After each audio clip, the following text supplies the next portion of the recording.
बच्चों बच्चों बच्चों बराए मेहरबानी बातें बंद करें जी, प्लीज़ बातें बंद करेंगे। सबसे पहला सवाल ये है कि हमारे जो A2 का ये इसी में एक कॉपी है, इसी में सर बाहर चले गए। इसमें से मरियम एक कॉपी दे दो मुझे, जो केमिस्ट्री वाली वो दे दो, बल्कि दोनों कॉपीज़ दे दो प्लीज़। अब्दुल्ला ज़रा कॉपीज़ पकड़ लीजिए। ध्यान से हो भाई, कॉपियाँ ध्यान कर। अल्लाह हिदायत भी दे थोड़ी सी आपको, मेरी कॉपी शहीद कर दी आपने।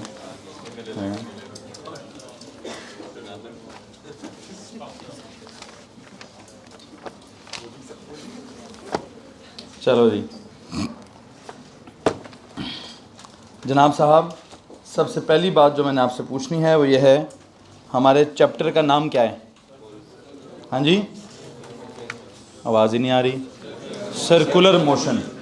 कौन सा circular motion? Uniform circular motion. तो चैप्टर का नाम क्या है बुनियादी तौर पर?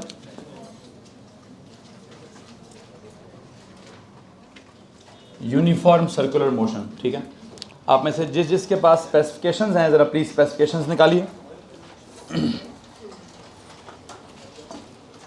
स्पेसिफिकेशंस निकालें जी जल्दी से, सब के सब निकालेंगे जी।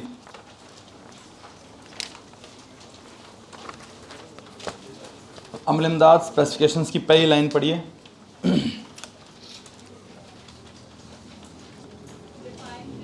नहीं, उससे पहले टॉपिक का नाम क्या है? टॉपिक का नाम क्या है? सर है मेरे पास, ये कोई और कॉपी है, उसी में से थी। Kinematics of uniform circular motion. इसकी जो पहली लाइन लिखी है रेडियन के हवाले से और एंगुलर डिस्प्लेसमेंट के हवाले से, कोई प्रॉब्लम है इसमें? नहीं। फिर दूसरा लिखा है जी, understand and use the concept of angular speed. Angular speed में कोई प्रॉब्लम है? नहीं। ओमेगा का फॉर्मूला होता है थीटा ओवर टी या 2 पाई/T या 2 पाई/f या V=R ओमेगा। इनमें कोई प्रॉब्लम है? नहीं। ठीक हो गया जी। फिर अगली स्पेसिफिकेशन लिखी है 12.2 में, क्या लिखा है टॉपिक? मरियम मुजम्मिल ज़रा पढ़ो 12.2 में क्या लिखा है? क्या है टॉपिक? पहली लाइन क्या है?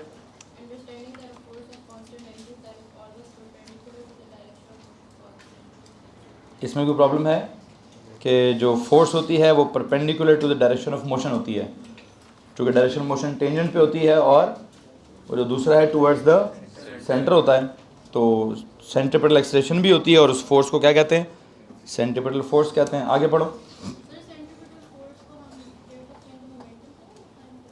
हाँ कर सकते हैं।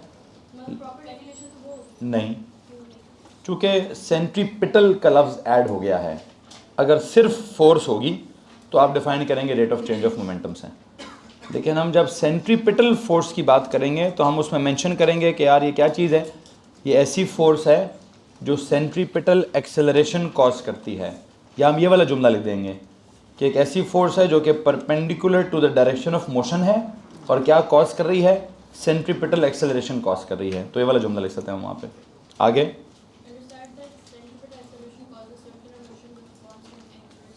एंगुलर स्पीड अगर कांस्टेंट भी हो तो सेंट्रीपिटल एक्सेलरेशन की वजह से क्या होता है? उसकी वजह से सर इसमें कोई प्रॉब्लम है? नीचे उसके फार्मूला लिखे कोई प्रॉब्लम है? फोर्स का कोई फार्मूला लिखे कोई प्रॉब्लम है? चलो जी डन होंगे। इसके अलावा कोई और टॉपिक है? नहीं? चलें, अब आप बताएं आपको सर्कुलर मोशन में क्या समझ नहीं आ रहा? ऊंचा बोलेंगे प्लीज़। हाँ, उसमें क्या? हाँ, आपकी इतला के लिए अर्ज़ सारों की ये है कि मेरी तरफ से चैप्टर ख़त्म हो गया है। मैंने पहली वाली बेसिक वर्कशीट भी दे दी है, वो सारा काम भी ख़त्म हो गया है। अब यहाँ से आगे मुझे कुछ बीमारियाँ हैं, मैं उन बीमारियों का इलाज कर रहा हूँ। वो क्या है कि जनाब मुझे लगता है ये सिचुएशन भी पता होनी चाहिए, वो सिचुएशन भी पता होनी चाहिए, इस सिचुएशन में ऐसा होना चाहिए, उस सिचुएशन में ऐसा होना चाहिए, क्योंकि मैंने एक और वर्कशीट भी तैयार की हुई है आप लोगों के लिए। ठीक है, सो जो बुनियादी चीज़ स्पेसिफिकेशंस ने कही हैं, देखिए असल में मैं इसलिए उन दोनों से बात कर रहा हूँ कि उन दोनों ने 2-3 रिजर्वेशंस का इजहार किया है जो मैं पूरी क्लास के सामने भी उसका इजहार करना चाहता हूँ। पहली रिजर्वेशन ये है कि सर थोड़ा मुश्किल हो रहा है या समझ नहीं आ रहा, समथिंग लाइक दिस, ठीक है। आई थिंक जो स्पेसिफिकेशन वाली बात है वो तो मैंने बड़ी आराम सुकून से अलीफ अलीफ अलीफ करके जितना वो चाहता है वो आप सबको पता चल गया। अब वो जो चाहता है उसके बाद जो एग्ज़ाम के लेवल तक पहुंचाना है, एग्ज़ाम के लेवल तक बेटा चैप्टर नंबर 1 के एंड पे नहीं पहुंचता बंदा। एग्ज़ाम के लेवल तक बंदा पहुंचता है जब सिलेबस ख़त्म होता है ना, और जब असल में एग्ज़ाम आता है तभी उस लेवल तक पहुंचता है। अब मीनवाइल हो क्या रहा है, मैंने अपने चैप्टर को थोड़ा इम्प्रूव करने की कोशिश कैसे कर ली है कि यार मैं हर तरह की सिचुएशन बनाना स्टार्ट कर दूँ। वो सिचुएशन सिलेबस की नहीं है, वो मेरे दिमाग की सिचुएशंस हैं, ठीक है। या मैंने जो अगर कोई एक्स्ट्रा एफएससी का नॉलेज पढ़ा हुआ है या एक्स्ट्रा मैंने बीएससी का नॉलेज पढ़ा हुआ है या कोई पास्ट पेपर्स मेरे दिमाग से पिछले कोई 10-20 सालों के गुजरे हुए हैं, तो वहाँ पर वो कब कब कहाँ कहाँ कैसा कैसा अपना सवाल को चेंज कर सकता है, वो सिचुएशंस मेरे दिमाग में आ रही हैं और मैं उनको आपके सामने शेयर कर रहा हूँ। अच्छा, अब उनमें से किस किस सिचुएशन को शेयर कर रहे हैं। ऑफ कोर्स कल जब हमने वो पहले क्या कहा कि बिल्कुल सर्कल में घुमाना है, वो हमारी पहली सिचुएशन थी कि सर वो बिल्कुल सर्कल में तो होना मुश्किल है, उसका कोई वेट आ जाता है तो वेट को भी बैलेंस करना पड़ेगा, ठीक है जी। अब उस वेट को बैलेंस हमने पहली सिचुएशन में कैसे किया, हमने पहली सिचुएशन में वेट को कैसे बैलेंस किया जी। सर उस पहली सिचुएशन में वेट को बैलेंस करने के लिए क्या आ गया, टेंशन का कोई एक आधा कंपोनेंट डेवलप हो गया, तो हमने वहाँ से कोई इक्वेशनें बनाना स्टार्ट कर दी। उन इक्वेशनों में से मेरे दिमाग ने एक और अजीब सा सवाल भी डेवलप कर दिया कि जी इस सिचुएशन की फ्रीक्वेंसी ड्राइव करो। किसी को मसला है इस बात से, तो वो तो पेपर वाला भाई, पेपर वाला तो कुछ भी सवाल डिज़ाइन किसी भी लम्हे कर सकता है, हमें उस लम्हे में उस सवाल में कैसे रिएक्ट करना है, कैसे रिस्पॉन्ड करना है, उसकी एक अंडरस्टैंडिंग डेवलप करनी है। तो मैं जितनी भी सिचुएशंस अभी पढ़ाऊंगा वो मेरे नोट्स का या मेरी स्पेसिफिकेशंस का हिस्सा नहीं है। वो नोट्स जो मैं लिखवा रहा हूँ अभी, उसका मकसद क्या है कि आपकी अंडरस्टैंडिंग ऑफ द टॉपिक इतनी बड़ी हो जाए, इतनी ज़्यादा हो जाए कि किसी भी किस्म की सिचुएशन बना के वो सवाल पूछ ले तो you must be able to respond to that situation, ठीक है। उसमें मैंने पहले एक सर्कल, बिल्कुल हॉरिजॉन्टल सर्कल की बात की, फिर थोड़ा कोनिकल पेंडुलम की बात की, फिर वर्टिकल सर्कल की बात कर ली, इधर ये हो रहा है उधर वो हो रहा है, उधर ये हो रहा है उधर वो हो रहा है। तो आई थिंक हाँ वहाँ थोड़ी सी डिस्टर्बेंस होती है बंदे के दिमाग में कि सर आप तो नॉर्मल नोट्स में से ही निकल गए हैं यार, ठीक है। नॉर्मल नोट्स वाला तो कहता है यार सीधा सीधा टर्म्स पढ़ाओ, सीधा सीधा कॉन्सेप्ट पढ़ाओ, काम ख़त्म करो। लेकिन आपको पता होना चाहिए कि मेरा जो जब आपके पेपर्स आते हैं तो जैसे आपने पढ़ा हुआ है एग्जैक्ट उसी शक्ल में पेपर नहीं आता। मतलब ओ लेवल में तो अक्सर ऐसा हो सकता है कि जिस तरह के नोट्स पढ़ें, लेकिन वहाँ पे भी ऐसा नहीं होता। वहाँ पे भी सवाल में थ्योरी के पेपर में कोई ना कोई सिचुएशन डेवलप हो जाती है, ठीक है। लेकिन वहाँ इतना महसूस क्यों नहीं होता, सवाल का लेवल बहुत आसान होता है तो बच्चे जो हैं वो कर ही लेते हैं उसको। एएस लेवल का जब आपने पेपर दिया है, आई थिंक बायोलॉजी और केमिस्ट्री का थ्योरी नहीं हुआ ना, फिजिक्स का तो थ्योरी हुआ है ना, ठीक है। तो थ्योरी का पेपर देकर कुछ तो समझ आई होगी क्या, बिल्कुल ही सीधा सीधा पेपर नहीं जा रहा, ठीक है। वो कहीं ना कहीं कोई ना कोई सिचुएशन अपनी तरफ से डेवलप कर ही देता है। लगता क्या होगा, इक्वेशन ऑफ मोशन ही लगती होगी, लेकिन वो सिचुएशन क्या होती है, कभी क्या सिचुएशन है तो कभी क्या सिचुएशन है। कोशिश तो मैंने बहुत की होगी, अगर आप एएस वाले नोट्स भी देखें तो वहाँ पे भी मैंने बहुत सारी सिचुएशंस बनाने की कोशिश की है, लाइक बहुत ज़्यादा। बट स्टिल मैं जितनी भी सिचुएशंस बना लूँ, पेपर की सिचुएशन क्या होगी, वो कोई डिफरेंट ही होगी। लेकिन सिचुएशंस को पढ़ने का या एब्जॉर्ब करने का मकसद क्या होता है, दिमाग को थोड़ा सा बड़ा करना, क्या यार एकदम सी वर्कशीट का झटका ना लग जाए बंदे को। कुछ ना कुछ मैं क्लास में उनको डिफरेंट बिहेव कर लूँ उनके साथ, इधर ऐसा हो रहा है उधर वैसा हो रहा है इधर ऐसा हो रहा है, ठीक है। ताकि जब वो वर्कशीट आए, एक्चुअल पास्ट पेपर्स के टॉपिकल सवाल आएँ तो बच्चों को पता हो यार इधर ऐसा तब्दीली आ सकती है, इधर ऐसी तब्दीली आ सकती है, इधर मुझे ये कर लेना चाहिए, इधर मुझे ये कर लेना चाहिए। तो इन तमाम चीज़ों को वो रिस्पॉन्ड करना जानता हो। बहरहाल मैं ये नहीं कहूँगा कि आपका जो मैंने सिचुएशंस पढ़ाना स्टार्ट की हैं, यहाँ जो भाई यहाँ जो, या वहाँ अगर जगह है तो वहाँ चल, यहाँ कौन बैठा हुआ है तो आ जाओ भैया यहाँ।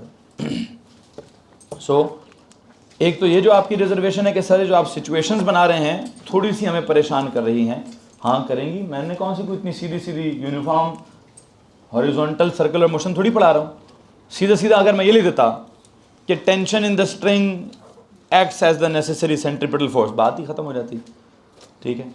लेकिन मैंने उसमें कहा नहीं जी एक्चुअल ग्रेविटेशनल फ्रेम में लाओ तो क्या होगा, फिर नहीं जी इसको यूं नहीं घुमाना है, इसको बिल्कुल वर्टिकली घुमाना है तो क्या होगा।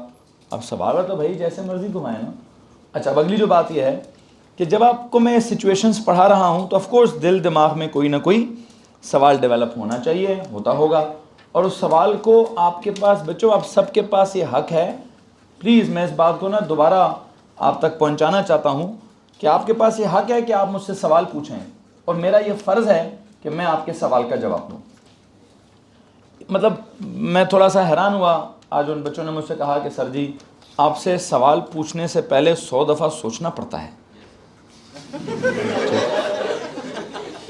तो मुझे ना अपने आप से बड़ा बुरा ख्याल आया कि मैंने तो कभी भी, मैं तो हमेशा से ये चाहता रहा हूँ कि मुझसे बच्चा सवाल पूछ रहा हो, उसको पूछने में कंफर्ट फील होता हो, वो अनकंफर्टेबल ना होता हो मुझसे सवाल पूछने में।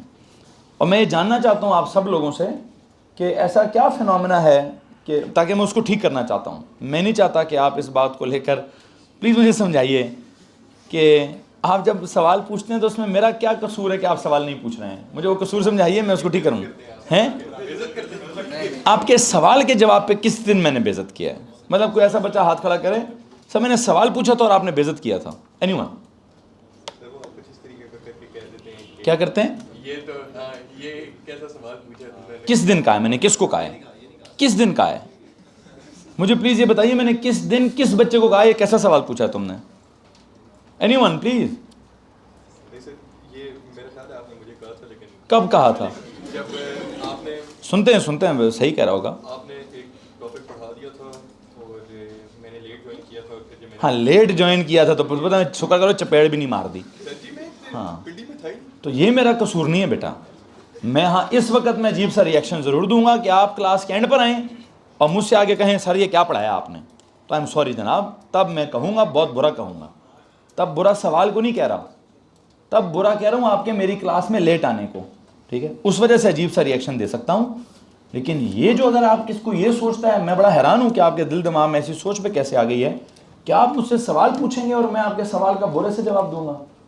पता नहीं यार, मैं यकीन जानी परेशान हूँ इस बात को लेकर। जी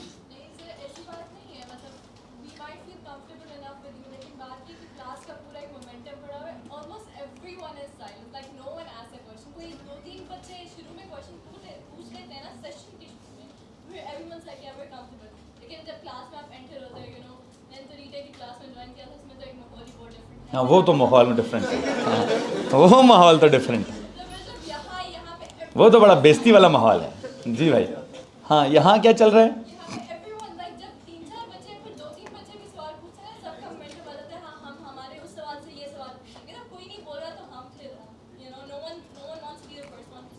हाँ तो ये मेरा कसूर थोड़ी है, ये मेरा कसूर किधर से?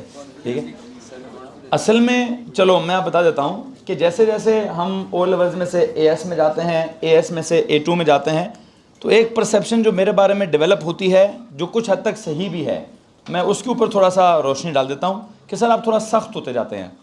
हाँ मैं ये मानता हूँ, इस हद तक मैं मानने को तैयार हूँ कि किस किस ने ओ लेवल में मुझसे पढ़ा है जी, तो वहाँ मैं कैसा होता हूँ? ईशल से पूछते हैं। जी ईशल, ओ लेवल के सर ज़हीर कैसे हैं? ऐसे बिल्कुल नहीं है। हाँ सही कह रही है, वैसे बिल्कुल भी नहीं है। जी अमार आप समझाएं, ओ लेवल के सर ज़हीर कैसे हैं? यो अच्छा यो, ओके शुक्र है यो के साथ बॉय नहीं कहती है, यो बॉय, ठीक है। बहरहाल जैसे भी हैं वो ओ लेवल है यार। अभी भी आप मेरी 3:30 बजे ओ लेवल की क्लास स्टार्ट होगी, वो आप मुझे वहाँ यो ही पाएंगे, ठीक है।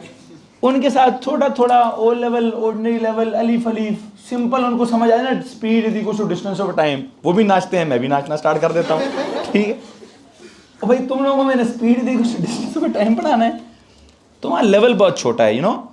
एएस में जब हम आते हैं, हाँ तो एएस में मैं ए2 से ज़्यादा, मतलब अगर मुझे ज़्यादा डांटने वाला फिनोमेना, मेरा एएस में हमेशा डांटने वाला फिनोमेना ज़्यादा होता है, क्योंकि उसकी मजबूरी होती है। एएस में ना सारे जवान होने लगते हैं, तो जवानी के साथ साथ तो उनके अंदर बदमाशी आना स्टार्ट हो जाती है, तो मुझे वो बदमाशी उनकी बराबर रखनी होती है थोड़ी सी, ठीक है। बहुत सारी मुख्तलिफ जगहों पे जाते हैं, वहाँ उनको हर तरह का मार्जिन मिलता है, हर तरह से फजूल बिहेवियर का मार्जिन मिलता है, हर फजूल रिएक्शन का मार्जिन मिलता है। तो मैं वो फर्मे में रखने के लिए थोड़ा सा उसको, मतलब ये बंदा आउट ही ना हो जाए, ठीक है, क्योंकि एएस में बहुत मार्जिन होता है आउट होने का। आई होप यू नो मैं क्या कह रहा हूँ, और आपको सब पता है मैं क्या कह रहा हूँ। आप कहाँ कहाँ, कब कब, कैसे कैसे, कितना कितना आप आउट हुए हैं, और आपने और लोगों को कितना कितना आउट होते हुए देखा है, मैं उस कैपेसिटी तक नहीं जाना चाहता। तो मैं इसलिए थोड़ा सा, लेकिन पढ़ाने में मैंने कभी भी गुस्सा नहीं किया। हाँ, रीटेक की क्लास में जिसने मेरी रीटेक की क्लास ली है वो वाकई सर जहीर कोई और है, मैं मानता हूँ कोई और है। वो मेरी एक्चुअल पर्सनैलिटी नहीं है, वो मेरी बड़ी मजबूर पर्सनैलिटी है। उस मजबूरी में फ्रस्ट्रेशन भी है, उस मजबूरी में गुस्सा भी है, उस मजबूरी में एक्सपेक्टेशन भी है, उसमें बहुत कुछ है, ठीक है। तो वहाँ वो एक्चुअल सर जहीर नहीं है वो, लेकिन मजबूरी है। मैं रीटेक को पूरी ज़िंदगी पढ़ाऊँगा, ऐसे ही पढ़ाऊँगा। मुझे ऐसा बचेगा सर आपको कहा किसने रीटेक पढ़ाए, आपने पढ़ा दिया, आपने जिम्मेदारी पूरी कर दी, अब जिसका रिजल्ट अच्छा है तो अच्छा है, जिसका बुरा है तो बुरा है। कसम से सही कह रहे हैं, सही कह रहे हूँ। लेकिन मैं क्या करूँ, मजबूर हूँ कि अगर किसी बच्चे, एक बच्चे को भी मेरी हेल्प की ज़रूरत है, वो थोड़ी मिल रही है, ज़्यादा मिल रही है, कैसे मिल रही है, कैसे नहीं मिल रही, मैं तो करने को तैयार हूँ, मैं कर रहा हूँ।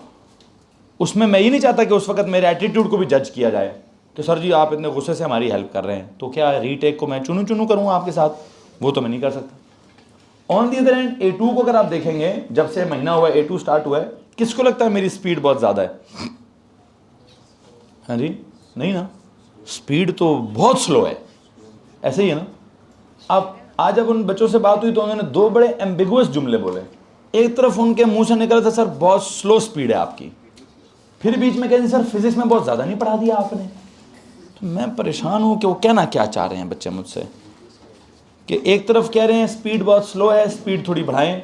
हाँ, ये वाला वर्जन उनका ठीक था। उसका एक वर्जन क्या है, सर अभी आपका इंट्रो स्टार्ट हुआ नहीं होता, ऊपर से वो मामा मुबशिर आके खड़ा हो जाता है, ठीक है। तो उनका एक वर्जन तो ये है कि सर जी अभी आपकी बात स्टार्ट नहीं हुई होती और आपका टाइम ख़त्म हो जाता है। अब इसको ये कुछ दिनों तक ये प्रॉब्लम रहेगा, आई थिंक 15 अक्टूबर तक, जब तक आपके ये जब भी ये वाला पेपर नहीं स्टार्ट होते रीटेक वाले। तो मुझे मेरा टाइम का जो स्केड्यूल है वो बड़ा 45 मिनट का डिज़ाइन किया गया है। 45 मिनट में तो बेटा मेरा अभी इंट्रो भी स्टार्ट नहीं होता, अनफॉर्चुनेटली। मेरा लेक्चर ही ऐसा है, मेरी बात करने का अंदाज़ ही ऐसा है। तो वो कुछ दिनों तक ऐसा होगा।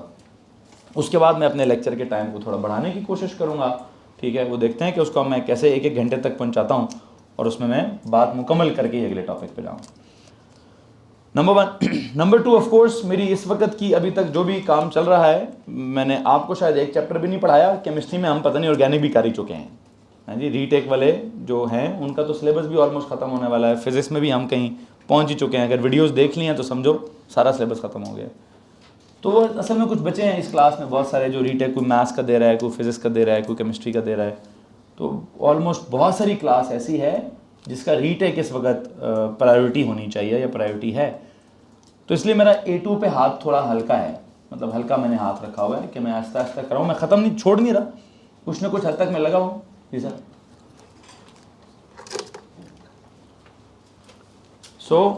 कहने का मतलब ये है, क्या समझा रहा हूँ भाई, कि वो जो आहिस्ता आहिस्ता पढ़ा रहा हूँ, एक मकसद तो ये है कि थोड़ी मुश्किल अगर चीज़ें तो एब्जॉर्ब होती जाएँ, ठीक है। दूसरा मकसद वो रीटेक वाले हैं कि यार इनका ध्यान उधर दिलाऊं, रीटेक के ऊपर ज़्यादा ध्यान हो, क्लास में या कुछ हल्का फुल्का चलो कुछ ना कुछ सुनकर दिल को तसल्ली हो कि यार हम A2 में भी कोई पीछे नहीं है, हम सुन रहे हैं, समझ रहे हैं, ठीक।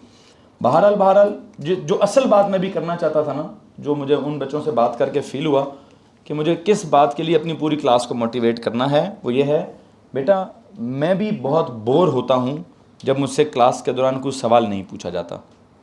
बड़ा टिपिकल सा टॉपिक है, यूं ही जा रहा होता है, बस पढ़ा रहा होता हूँ, ठीक है। जब तक आप मुझसे सवाल नहीं पूछते, यकीन जानिए मैं भी बोर होता हूँ, ठीक है। आपको सवाल के लिए मोटिवेट करना चाहता हूँ मैं। आप सब लोगों को मालूम होना चाहिए, अगर किसी एक बच्चे ने कोई एक आधी मिसाल दी है तो उस मिसाल में सवाल को मैंने बुरा भला कभी भी नहीं कहा। उसने उस दिन लेक्चर आखिरी 5 मिनट में अटेंड किया होगा और फिर बीच में भाई हीरो बना होगा, सर जी ये क्या होता है, तो मेरा दिमाग आउट हुआ होगा कि भाईजान ये तेरा इख्तियार नहीं है कि तू पूरी क्लास को अटेंड ही आखिरी 5 मिनट में कर और फिर मुझे क्या सर वो जो शुरू वाली 5 मिनट की बात है वो बता दे ज़रा। हाँ, उसमें मेरा रिएक्शन अजीब होगा, चूँकि मैं ऑफेंड हुआ हूँ इस बात से कि क्लास मेरी इतने बजे तू क्यों, मैं लेट आने का इख्तियार सिर्फ मेरे पास है भाई। ये मैं आप सबको ज़रा मेक श्योर कर लूँ थोड़ा सा, ठीक है, थोड़ा सा क्लियर हो जाइए इस बात पे। क्लास में लेट आने की अथॉरिटी सिर्फ मेरे पास है, ये अथॉरिटी मैंने और किसी को भी नहीं दी है भाई, ठीक है। तो आप लेट आएंगे तो आप उसका कॉन्सिक्वेंस भुगतेंगे, मैं लेट आऊँगा तो मैं कोई कॉन्सिक्वेंस नहीं भुगतूँगा, ठीक है। खैर मैं अपने लिए खुद का बॉस काफ़ी हूँ, मैं उसका फिर हफ्ता भी लगाता हूँ तो उसका फिर इतवार भी लगाता हूँ, तो अगली क्लास आगे ले जाता हूँ, तो सारों को ही आगे ले जाता हूँ, ठीक है। मेरा अपना एक तरीका कार है काम करने का, ठीक है। और मैं उसको अपने लिए पूरा जस्टिफाई करता हूँ, मैं अपने काम को हलाल करना बहुत अच्छे तरीके से जानता हूँ, लेकिन आपके पास लेट होने का इख्तियार, आप लेट होकर आएंगे तो हाँ फिर आप मुझे क्लास के बाद कहीं ढूंढेंगे, कहीं एंड पे कहीं ढूंढेंगे, किसी सैटरडे संडे को ढूंढेंगे, तो मैं मिल गया तो जो आपका मिस हुआ है मैं आपको पढ़ा दूंगा। लेकिन जो मेरी क्लास ले रहे हैं शुरू से लेकर एंड तक, उनके पास 100% अथॉरिटी है कि उनको कुछ चीज़ समझ नहीं आ रही, उधर ही रोक ले मुझे कि सर नहीं समझ आ रहा, ठीक, उधर के उधर ही रोकें। एक दफ़ा सवाल पूछें, 2 दफ़ा सवाल पूछें, 3 दफ़ा सवाल पूछें, 100 दफ़ा सवाल पूछें। यकीन जानिए मैं कभी भी माइंड नहीं करूँगा, प्रॉमिस मैं कभी भी माइंड नहीं करूँगा। आप सब देख रहे हैं इतने दिनों से क्या होता है, कोई भी मुझसे क्लास के बाद सवाल पूछता है, मैं उसका जवाब वहाँ एड्रेस ही नहीं करता हूँ, मैं उस सवाल को वापस क्लास में ले आता हूँ। यार ये स्टाइल काफ़ी नहीं है आपको ये समझाने के लिए कि मैं आपके सवालों का जवाब क्लास में देना चाहता हूँ, मैं आपके सवालों का जवाब पूरी क्लास को देना चाहता हूँ। अब उसमें उन बच्चों ने कहा जी सर हमें लगता है समटाइम सवाल स्टूपिड है, ठीक है। आपको किसने कहा है कि आपने डिसीजन, आपने फैसला भी देना सवाल के बारे में कि वो स्टूपिड है कि नहीं है जी। आपको तो सिर्फ दिमाग में सवाल आ गया एक, फिर उस बच्चे सर वो कोई और अगर किसी को वो पता हो जवाब और मैं वो सवाल पूछ लूँ तो मुझे ऐसा लगता है कि वो बंदा ऑफेंड होगा। खड़े में क्यों नहीं जाता वो बंदा भाई? आपके दिल का सवाल आ गया, आपने किसी और की परवाह क्यों करनी है कि उसको समझ आ गया होगा तो मैं क्यों पूछूं, तो मैं क्लास को डिस्टर्ब करूं? बेटा मेरी यहाँ पे जो क्लास है ना, मैं चाहता हूँ सब के सब ये सोच कर क्लास अटेंड करें कि यार ये 1-to-1 क्लास है मेरी, मैं ही पढ़ने आया हूँ, बाकी तो यहाँ पढ़ने भी नहीं आए। जी भाई अंदर आइए ज़रा, अंदर आइए, दरवाज़ा बंद कीजिए, ठीक है। क्या टाइम है भैया? तो कौन सी क्लास के लिए आए हैं? कौन सी वाली? कितने बजे? 2 बजे? आर यू श्योर 2 बजे? 2 बजे तो वैसे भी जो ऑफिशियल टाइम भी 2 बजे नहीं है। ऑफिशियल टाइम क्या है? हैं? सीरियस? मतलब ऑफिशियल टाइम स्टार्ट हो गया है? करेंगे इंशाल्लाह। मैं थोड़ा पीछे आ रहा हूँ ना, थोड़ा नहीं आ रहा, आगे जाता जा रहा हूँ। चलो नहीं, मुझे लगा मैं आपको डांटना है, मुझे लगा 2:15 साढ़े 2:30 की ऑफिशियल टाइम है। तो आज इतना जल्दी कैसे आ गए हो मामा? रोज़ नहीं हो सकता। चलो ठीक है सर, सॉरी, माजरत करता हूँ। पूरे 2:20 या 25 मिनट पर दोबारा आ जाना, पूरे 2:20 पर मामा, 2:20 पर आ जाना, फिर मैं करता हूँ माइंड अप। ये क्या मसला है यार? ठीक, खैर बहरहाल, लेकिन मैं भी जो बात समझा रहा था मेरे लिए वो बात बड़ी ज़रूरी है भाई। क्या बात समझा रहा हूँ? कि जनाब आप सबके पास ये हक हासिल है कि आपको किसी भी लम्हे कोई भी चीज़ समझ नहीं आती या आपके दिल में कुछ सवाल पैदा होता है, उधर ही हाथ खड़ा कर दें, दैट्स इट, लाइक दिस। जी भाई, और लेकिन अंग्रेज़ी थोड़ी आराम से बोलनी है, ठीक है। और अच्छा मैं मजाक कर रहा हूँ ना, इतना मजाक तो करने दो ना यार। अच्छा निमर, सॉरी वो कहते सर ये इस वजह से सवाल नहीं पूछते आपसे हम, ठीक है यार, ये तो थोड़ा मजाक है ना। क्या है?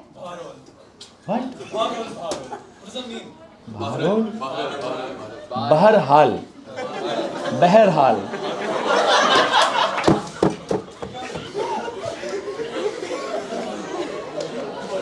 Good question.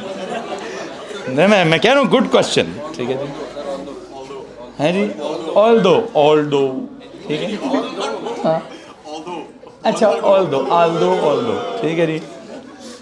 बहरहाल उर्दू का लफ्ज़ है, पाकिस्तान में हम रहते हैं, हमारी कौमी ज़ुबान है उर्दू।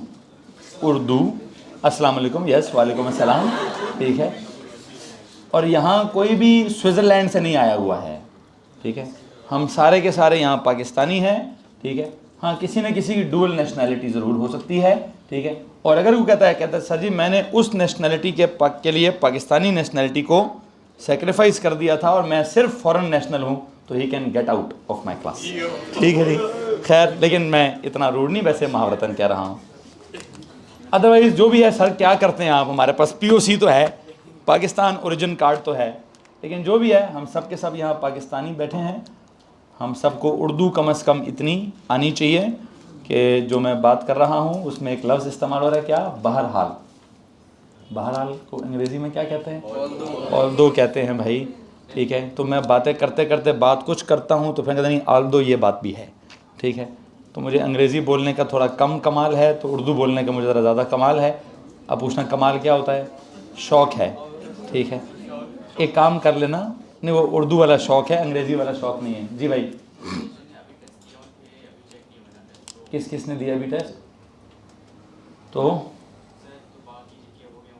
नहीं, इनको ऐड करके फिर इनके ऑप्शन चले जाएंगे वहाँ पे, इनके टेस्ट सॉल्व चेक करके फिर भेज देंगे। बाद में ज़रूर रात को करेंगे, रात को करेंगे प्लीज़। ये सारी बातें फॉर गॉड से क्लास के बाद, क्लास के ड्यूरिंग मुझे इस तरह की किसी चीज़ के लिए डिस्टर्ब नहीं करना। क्या बात हो रही है जी? बहरहाल हाँ, ये अच्छा सवाल था, बिल्कुल ऐसे ही। अगर आपको किसी लफ्ज़ की मीनिंग ही समझ नहीं आ रही, यार सर बहरहाल क्या कर रहे हैं, ठीक है, so you have got the right to ask me sir ये क्या है बहरहाल, ठीक है। तो ये बहरहाल है जी, बहरहाल होता है, बहरहाल होता है, बहरहाल, चलो जी, खैर बहरहाल, नहीं बहरहाल,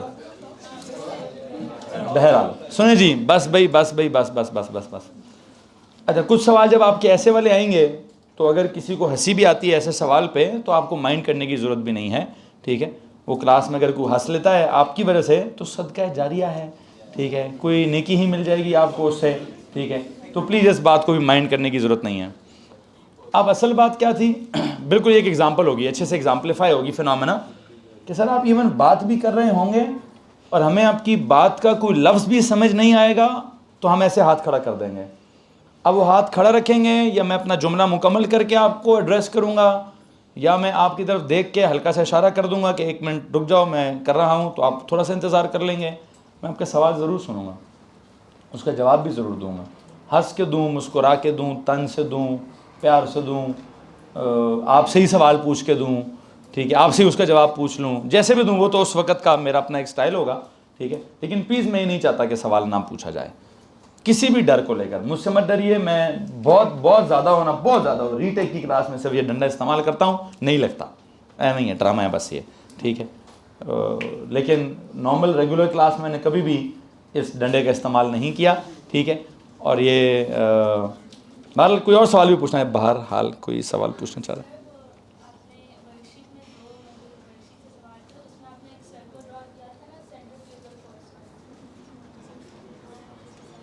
तो मैंने समझाया भी नहीं था, किसी ने मुझसे पूछा, ये लफ्ज़ इस्तेमाल होते ही मैंने इस लफ्ज़ को दबा दिया कि ये लफ्ज़ मेरे सिलेबस का नहीं है, मैं लफ्ज़ इस्तेमाल भी नहीं करूँगा, ठीक है।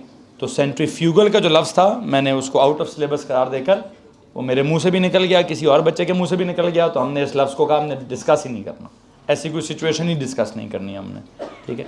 फिर भी अगर उस वर्कशीट का जो सवाल है उस लफ्ज़ के बगैर भी सॉल्व हो जाता है। कौन सा सवाल है ये? तो आप देख लीजिएगा, अगर आपको मेरी अगली वर्कशीट में सवाल नज़र आ गया तो मुझसे पूछ लीजिएगा, ठीक।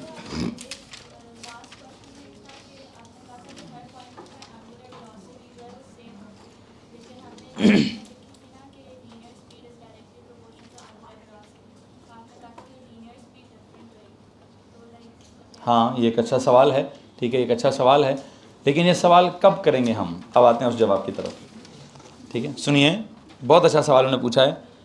अब मुझे तकलीफ़ इस बात की है, यही बात है, यही मैं समझाना चाहता हूँ कि ये सवाल कब पूछना चाहिए था। जब वो एंगुलर वेलोसिटी में पढ़ा रहा था वो वर्कशीट, तो उस वक्त क्यों सवाल रोका ये आपने? मतलब किसी भी डर या किसी भी खौफ या किसी भी परेशानी को लेकर क्यों सवाल रोका आपने? क्यों आप किसी और इंसान की क्यों परवाह करेंगे क्लास के अंदर? आपके दिल में सवाल आ गया तो आप भूल जाइए कि यहाँ क्लास में कोई और बंदा बैठा है कि नहीं बैठा।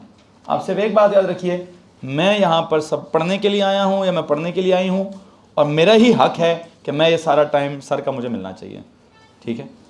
आप सब के सब इस हक को सोच कर यहाँ बैठेंगे तो अपना काम हलाल करेंगे, अपने माँ बाप के पैसे भी हलाल करेंगे। आएंगे, बैठेंगे, निकलेंगे, चले जाएंगे, तो आपके माँ बाप के पैसे हराम हो रहे हैं यहाँ पर, आपका वक्त भी हराम हो रहा है यहाँ पर, ठीक है। हाँ, कोशिश ये होनी चाहिए कि सादा कोई डिस्टर्ब करने वाला सवाल ना हो, या वैसे ही कोई, वो भी अगर आप करना चाहते हैं, आपका किसी मस्ती करने का दिल कर रहा है और आपको लगता है कि आपने सर से कुछ सवाल, पुठा सीधा सवाल पूछ के मस्ती करनी है, आपको इजाज़त है यार, ठीक है। फिर उसके बाद मेरे पास भी कुछ इजाज़त होगी, हैं जी, कि मैंने उसका जवाब कैसे देना है और क्या देना है, ठीक है। वो मेरा भी दिमाग थोड़ा ज़्यादा चलता है ना, है जी, मस्ती मुझे भी आती है बहुत सारी, तो आप अपनी मस्ती करिएगा, फिर मैं अपनी मस्ती करूँगा, ठीक है। बहरहाल जी, किसी को मस्ती आई है? पीछे से याद आई है, क्यों जी, किस खुशी में? मैंने आपके की तो ओ लेवल को सुना दिया होगा। गाना कहाँ से इस वक्त आ गया? अभी फिजिक्स चल रही है, इसको गाना याद आ रहा है। हाँ, क्या मतलब? अब मुंह में ना अजीब व गरीब सी बात आई है। सुनो तो सही ना भाई, हो गया ना सवाल, एक बंदे का सवाल था ना, हो गया सवाल है। अब आर्ग्यूमेंट नहीं है, बहस नहीं करनी, सवाल करना। क्या सवाल है भाई? गाना नहीं सुनाया? मेरी दूसरी शादी करा दो तब भी सुना दूंगा, ठीक है? या आपकी शादी होगी तो वहाँ आके सुना दूंगा। भाई क्लास का मैंने कभी नहीं कहा आपको, हैं जी? आपकी शादी होगी या उधर आके गा लूंगा, या किसी की भी शादी पे बुला लोगे तो वहाँ गाना गा लूंगा, ठीक है? सारों को भगाना होगा तो मुझे कह देना, गाना गा लें, ठीक है? गाना गा लें। इधर मेरा फटा हुआ गला, फटी हुई आवाज़, भाई लोगों को फिजिक्स केमिस्ट्री समझ नहीं आती, तूने गाने सुनने मेरे से हैं? खैर बहरहाल, हाँ जी, सुना देंगे। गाने का माहौल तो बने ना पहले यार, गाने का कभी माहौल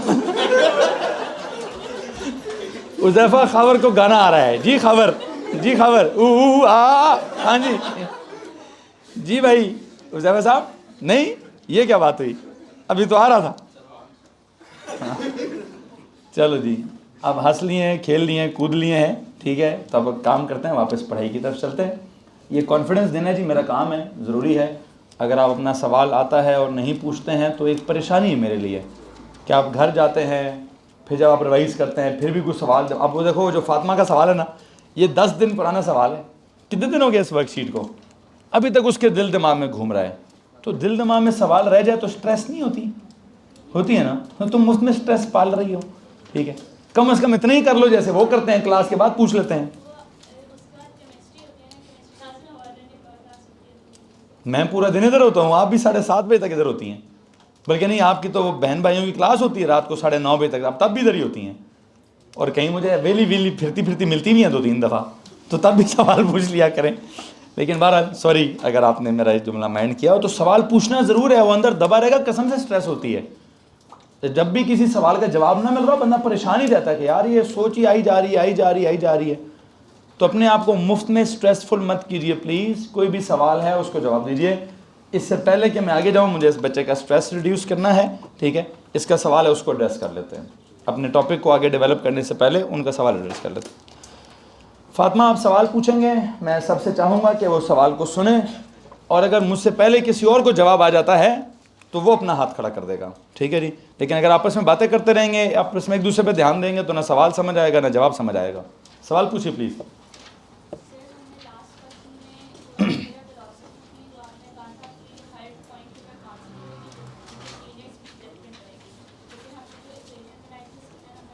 ज़रा वर्कशीट निकालें जी, वर्कशीट नंबर 1 निकालें, उसका आखिरी सवाल निकालें जी, जिसमें गाड़ी के व्हील की बात हो रही है।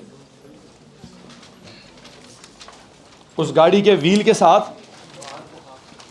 क्या हो रहा है जी? A motor car travels with uniform speed along a straight level road, the diameter of each wheel of the car is 560 millimeter and the angular velocity of the wheel about the axis is this much. Calculate the angular velocity of a point on the wheel midway between the axle and the outer edge of the tire. ये जनाब जी आपका Excel का point है, या आपका outer edge of the tyre है, या आपकी कोई ना कोई, इसको क्या कहते हैं जी? रिम कहते हैं जी? टायर की जो अंदर की जो स्पोक्स आते हैं, साइकिल में तो स्पोक्स कहते हैं, गाड़ी में टायर को क्या कहते हैं? रिम कहते हैं। ये जो आपका रिम है एक्सेल से आउटर एज तक, टायर घूम रहा है। टायर जब घूम रहा है तो मिसाल के तौर पर टायर यूं घूम रहा है, ठीक है? तो रिम अभी यहाँ था, ये वाला रिम थोड़ी देर बाद किधर चला जाएगा? इधर चला जाएगा, ऐसे ही है ना? अब सवाल वाले ने एक अजीब सी सिचुएशन क्रिएट की है। उसने कहा जनरल एंगुलर वेलोसिटी उसने मुझे दे दी है कि पूरे सिचुएशन की एंगुलर वेलोसिटी क्या है, कि जी पूरी सिचुएशन की angular velocity is 59.6 radian per second. Okay, अब सवाल वाला पूछना क्या है? What is the angular velocity of a point on the wheel midway, किधर? Midway between the axle and the outer edge of the tyre. किधर है मिडवे? इधर। अब ये वाले पॉइंट को देखेंगे तो ये घूमता घूमता इधर आ जाएगा। उसी देर में इस पॉइंट को देखेंगे, घूमता घूमता इधर आ जाएगा। उसी देर में इस पॉइंट को देखें तो यहां से घूमता घूमता इधर चला जाएगा। यहां कोई पॉइंट होता तो घूमता घूमता इधर चला जाता। ऐसे ही है, इसी सवाल का डिस्कस किया जा रहा है। इस सवाल में अब अपना सवाल बिल्ड कीजिए, सवाल बिल्ड कीजिए अपना।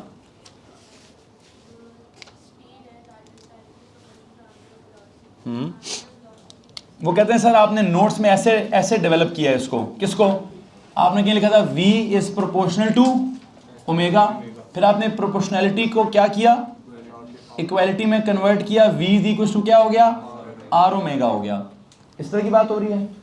कहते हैं सर नोट्स में आपने पढ़ाया है कि v और ओमेगा आपस में क्या है, अच्छा मतलब v ज्यादा होगा तो ओमेगा क्या होगा, ज्यादा होगा, v कम होगा तो ओमेगा क्या होगा, कम होगा। और कहते हैं सर एक तरफ आपने ये पढ़ाया, लेकिन जब आप इस सवाल का जिक्र कर रहे थे तो यहां आपने कहा इस पॉइंट का जितना ओमेगा है, इस पॉइंट का भी उतना ही ओमेगा है, इस पॉइंट का भी उतना ही ओमेगा है, इसका भी उतना ही ओमेगा है, लेकिन हर पॉइंट का v क्या है, यही सवाल है ना? जवाब दीजिए जनाब। हाँ जी पुत्र जी, ये प्रोपोर्शनैलिटी तब डिस्कस होगी जब क्या होगा, जब रेडियस कांस्टेंट होगा। और अब जो सवाल है, अब सवाल में रेडियस कांस्टेंट है नहीं ना। अब अगर आप इस पॉइंट की बात करते हो तो उसके रेडियस कितने, इतना। इस पॉइंट की बात करते हो तो रेडियस कितने, इतना। इस पॉइंट की बात करते हो तो रेडियस कितने, इतना। इस पॉइंट की बात करोगे तो रेडियस कितने। तो जब भी हम दो चीजों की प्रोपोर्शनैलिटी की बात करते हैं वो तब होती है जब तीसरी चीज क्या हो, कांस्टेंट हो। तो हाँ, अगर r कांस्टेंट है तो आपका v जितना ज्यादा होगा ओमेगा उतना ज्यादा होगा, ओमेगा जितना ज्यादा होगा v उतना ज्यादा होगा।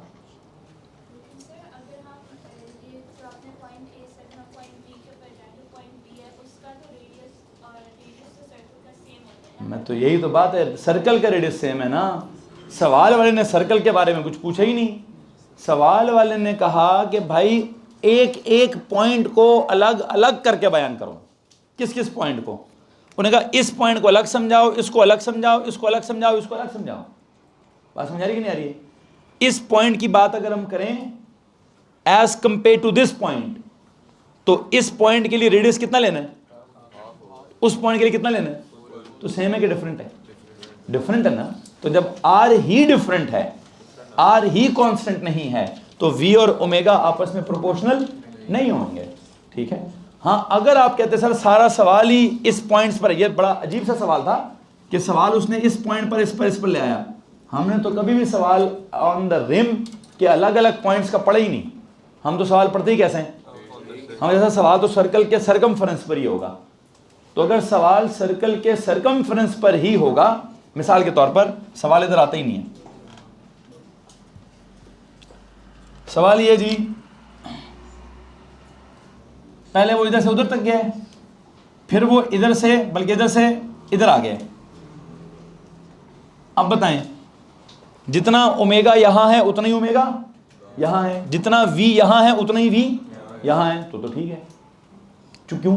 ये आपका सवाल है कि सर उसका बेशक यहां से यहां जाएं या यहां से वहां जाएं, तो अगर रेडियस सेम है, हाँ रेडियस सेम है, तो जितना ओमेगा यहाँ है उतना ओमेगा यहाँ होगा, जितना v यहाँ है उतना v यहाँ होगा। फिर आप सही कह रही हैं। लेकिन सवाल वाला क्या कह रहा है? कह रहे जी नहीं, मुझे तो, या यूं समझे कि सवाल वाला कह रहा है एक टायर छोटा है एक टायर बड़ा है। तो अगर दोनों टायर्स में से एक टायर छोटा हो और एक टायर बड़ा हो, एक का रेडियस छोटा हो और एक का रेडियस बड़ा हो, दोनों का ओमेगा अगर सेम है, ये बात कहीं हम एंड पे कर रहे थे कि अगर टायर बड़ा हो जाए और ओमेगा सेम हो तो v क्या होगा, v ज्यादा होगा। क्योंकि v में क्या situation, v is equal to r omega है। ओमेगा अगर मैंने ज्यादा कर दिया जी, चलो ओमेगा नहीं चेंज किया, ओमेगा मैंने कांस्टेंट रखा है, क्या ज्यादा कर दिया तो v क्या हो जाएगा, ज्यादा हो जाएगा। That's it. ठीक है। तो अगर मैंने कहा था कि टायर बड़ा हो गया, अगर कोई आई डोंट नो आप में से किसी का अगर कोई ऐसा गाड़ियों का शौक वॉक है, किसी ने अपने गाड़ियों के टायर बड़े लगवाए जी? क्या साहब, कौन सी गाड़ी का टायर बड़ा किया? सिटी का टायर बड़ा किया। कितने मिलीमीटर टायर बड़ा किया? तो उसके बड़ा करने से क्या फ़ायदा या नुकसान हुआ है? स्पीड ज़्यादा हो जाती है, जितना है नहीं है कि गाड़ी जो भी कह रही है उससे भी ज़्यादा होगी आपकी करंट स्पीड। हाँ, वो कहते हैं सर जी मैंने ना अपनी सिटी वाली जो कार है उसका जो टायर है थोड़ा सा बड़ा टायर लगवा दिया है, कुछ 10 मिलीमीटर कहते हैं जी मैंने टायर बड़ा किया हुआ है, ठीक है, या 1 सेंटीमीटर टायर बड़ा किया है। उसके बड़ा करने से जो गाड़ी के अंदर की टॉर्क है, जो भी इंजन के फार्मूले होते हैं, मैं भी उसका मैं एक्सपर्ट नहीं हूँ कि इंजन के क्या क्या टर्म्स होते हैं, वो जब आप मैकेनिकल इंजीनियरिंग करेंगे तो आपको पता चल जाएगा कि इंजन का क्या सीन है, क्या नहीं है, उसकी आरपीएम क्या होती है, तो उसकी टॉर्क क्या होती है, तो उसका घूमने की स्पीड क्या होती है। कहते सर मैंने जब अपनी गाड़ी को बड़ा कर दिया, तो उसके टायर को बड़ा कर दिया है, तो same cars, same models, same efficiency के साथ जब गाड़ियाँ चल रही होंगी तो उसी गाड़ी का जिसका टायर थोड़ा बड़ा होगा उसकी ओवरऑल स्पीड में थोड़ा इजाफा होगा। क्यों इजाफा होगा? क्योंकि उसका ओमेगा तो दोनों का सेम होगा। आर क्या होगा? आर जिसका ज़्यादा होगा वी उसका। अच्छा, इस सवाल में उज़ैफ़ा साहब ने कोई कमेंट किया था। उज़ैफ़ा क्या कमेंट था? उज़ैफ़ा कहता नहीं सर स्पीड ज़्यादा नहीं होगी। क्यों नहीं होगी? वैसे जब आप टायर बड़ा करेंगे ना तो टायर का वज़न भी ज़्यादा हो जाएगा। वो कहते हैं जब टायर का वज़न ज़्यादा हो जाएगा तो गाड़ी का ओवरऑल वेट या ओवरऑल मास भी क्या हो जाएगा? वो ज़्यादा होगा, उसका भी कोई ना कोई इम्पैक्ट होगा। तो यस जनाब होगा, उसका भी कोई ना कोई इम्पैक्ट होगा। लेकिन जब ये सारे इम्पैक्ट्स को हम मिलाएंगे किधर? अभी तो नहीं मिला सकता ना, मैं कौन सी मैकेनिकल इंजीनियरिंग की क्लास में हूँ कि सारे फैक्टर्स को इकट्ठा करो जी और एक इक्वेशन बनाओ। ठीक है, तो अगर आपका मास ज़्यादा होता है ऑफकोर्स गाड़ी को ज़्यादा जोर लगाना पड़ेगा, तो एक अलग फैक्टर है। यहाँ मैं तो सिर्फ इस फैक्टर को डिस्कस करूँगा, बाकी keeping all other factors constant. If I से कि कभी भी ओमेगा कांस्टेंट है, आर ज़्यादा हो गया है तो वी ज़्यादा हो जाएगा। इक्वेशन कह रही है, मैं तो नहीं कह रहा।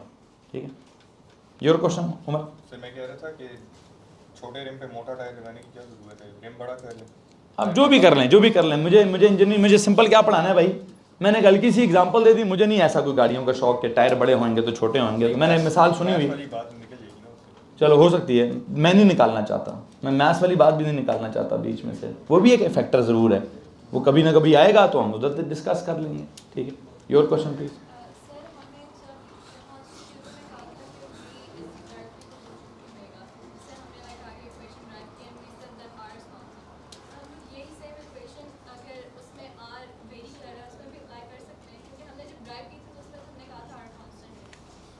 अच्छा, अब ये एक और बड़े मज़े की बात है, सुनिएगा गौर से।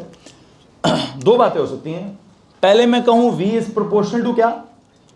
ओमेगा, एंड R इज क्या? तो ये प्रोपोर्शनैलिटी है। उसके बाद इक्वेशन ही बन गई। अच्छा, इसके बाद अगर मैं कहूँ जी V is proportional to R, तो इसका मतलब क्या है? Omega is constant. तो अगर ओमेगा कांस्टेंट है तो जिसका R ज्यादा होगा उसका V, जिसका R छोटा होगा उसका V। कब? ये ना हमारा AS लेवल का कॉन्सेप्ट है कि जब भी दो चीज़ों की प्रोपोर्शनैलिटी डिस्कस करनी है तो तीसरी चीज़ मस्ट बी क्या? Otherwise V depends upon both R and omega. V is equal to the product of R and omega. V एक चीज़ पे डिपेंडेंस कराते हैं तो दूसरी चीज़ को क्या करना पड़ेगा? कांस्टेंट करना पड़ेगा। मतलब इस केस में क्या अज्यूम कर रहे हैं आप? R is constant. इस केस में क्या अज्यूम कर रहे हैं आप? Omega is constant. और अगर आपको लगता नहीं सर R भी चेंज हो रहा है, और तो भाई फिर ये आप सोचते क्यों हैं? फिर आप ये क्यों नहीं सोचते कि V is equal to the product of R and omega? You getting my point? ठीक है, आई थिंक मुझे लगता है इस बात को हमें अपना एक नोट बना लेना चाहिए। कहाँ लिखेंगे इस नोट को? अपनी किसी कॉपी में जाएं, किसी के पेज के हेडर पे जाएं, बल्कि एक सेकंड, जो वर्कशीट है उसके एंड पे कहीं जगह खाली है। वर्कशीट के एंड पर कहीं पर जगह खाली है जी।